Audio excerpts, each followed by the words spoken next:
Hi, welcome to the Tomosi Business Series. Thank you for joining us. We are still continuing with our topic on the 7 key drivers of enterprise competitiveness.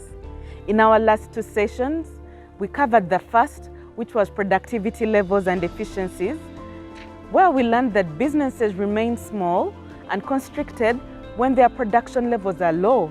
They are not able to take advantage of the innovation and technology to exploit opportunities and to get into the market and market segments. And this week, we cover the second key driver of enterprise competitiveness, which is skills and qualifications. We look forward to receiving your feedback through our email, info@tapmedia.com, and our social media handles. Enjoy!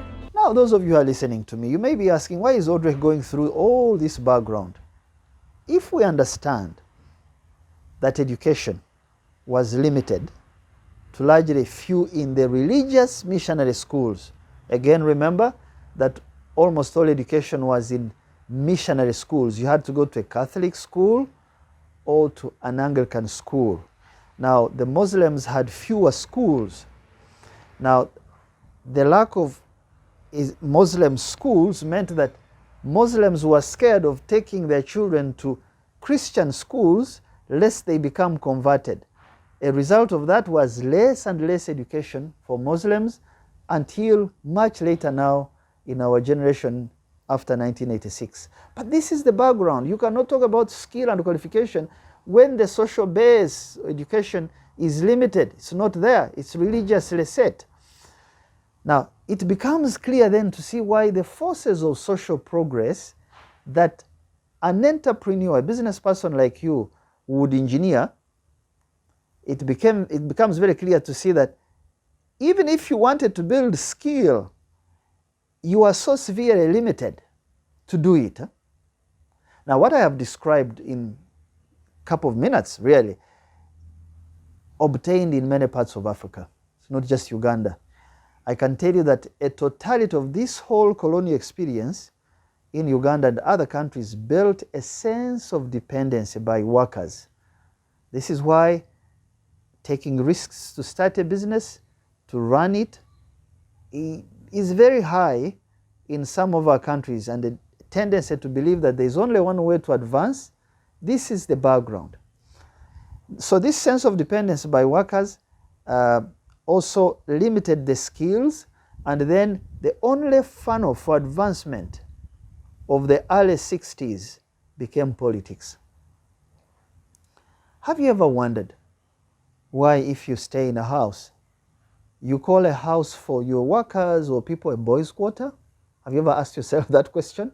Because language tells you something about attitude. A boys' quarter was called so because black men were not supposed to be men in the colonial times. They were half men. They were boys. They were not grown-ups. They were forced to wear shorts. These are the workers you want to skill and train.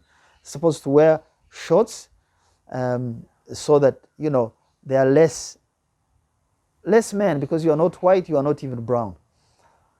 The dependency levels in the decision making, the weak institutions, the low levels of spirit and the passing on of the buck to the next person, even in our own offices, the level of responsibility, and the general quality of labor which we see today in the public and private sector has some roots here. This is the point I wanted to really establish, because you cannot compete unless you have this full understanding of your country. Eventually, the alliances between the emerging political class, remember I said that given this context, it looked like the only form of social advancement was politics. So now, the alliance between the emerging political class that came from educated children of chiefs. Think of the late Milton Obote. He was the son of a chief in Lango. That alliance with the uneducated led army by Idi Amin. Idi Amin came from the acephalous societies in the Kakwa and the Lugbar in Koboko. That alliance, and then land that alliance into the landed gentry. So think of Milo owners, eventually think of Milo owners, think of the kingdoms, think of the princes and sons of those chiefs.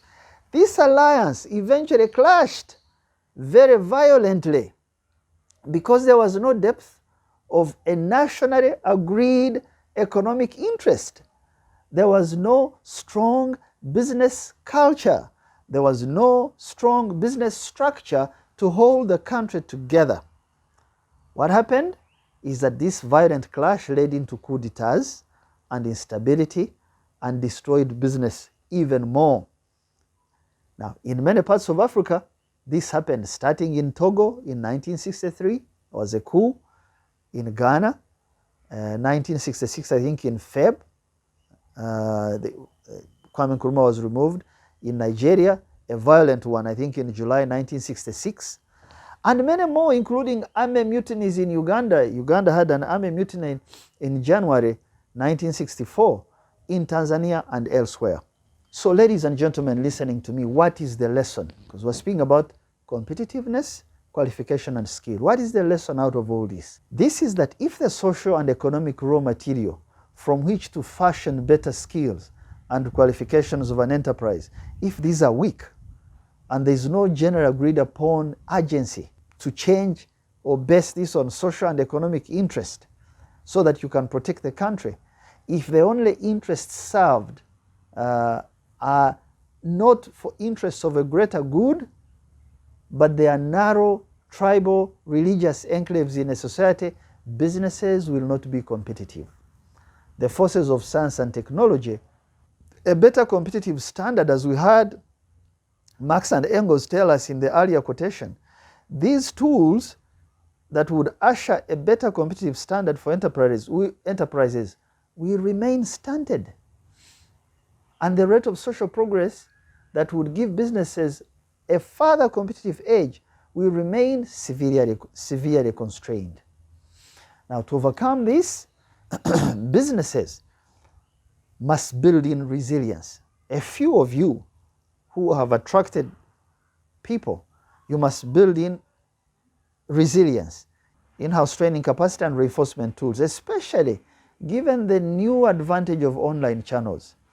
Businesses must insist on retooling whatever stuff they get, because these are the raw materials coming from this background I described. So you have to retool them.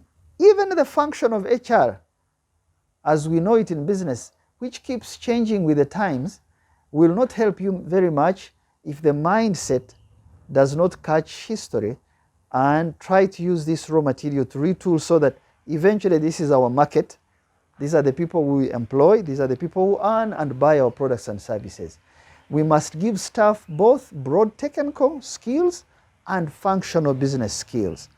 Functional business skills, these are skills to communicate better regardless of how educated you are, to analyze in a systematic manner an issue regardless of the training you've had, to think the best way out of problems so that you can lessen dependency, to create a clearer direction of an enterprise, manage its financials, its marketing, its industrial performance skills, etc., etc., etc. I want to stop here. The third driver next week will be volume produced by a business, the structure of that business, and the nature of demand it serves. God bless you and have a great weekend. We would like to hear from you. Please email us at info@tapmedia.com and visit our website at www.tapmedia.com. You can also visit our offices located at Tomosi Business Park, Luzira, Port Bell Road, or call 0414 220 702. Thank you.